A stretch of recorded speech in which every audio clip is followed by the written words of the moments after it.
Le président ghanéen dit ceci: si d'ici la fin de la journée de mercredi 7 mai, il y a encore des ministres qui n'ont pas déclaré leur patrimoine, que ces ministres se considèrent comme limogés.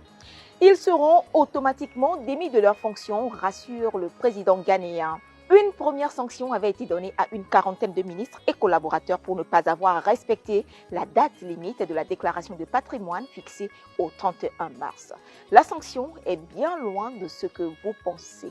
Selon le gouvernement, les ministres incriminés sont tenus de verser 4 mois de salaire et, tenez-vous bien, 3 à titre de sanction et 1 à titre de don obligatoire au Ghana Medical Trust Fund, un fonds destiné à soutenir financièrement les Ghanéens atteints de maladies chroniques.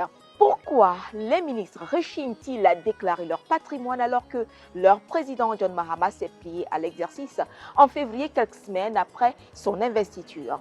Les ministres risqueraient-ils pour autant leur poste pour ce qui est considéré comme un devoir envers la nation?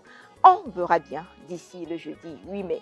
John Mahama a promis lutter contre la corruption au point de mettre en place un cadre éthique avec des règles bien définies. Par exemple, l'interdiction pour les personnes nommées d'acheter des biens publics ou de recevoir des cadeaux d'une certaine valeur. Depuis, plusieurs hauts responsables font l'objet de procédures judiciaires. C'est le cas de la présidente de la Cour suprême, Gertrude Torkornoo, et de l'ancien ministre des Finances, Ken Ofori-Atta, tous deux accusés d'avoir causé des milliers de dollars de pertes financières aux caisses de l'État ghanéen.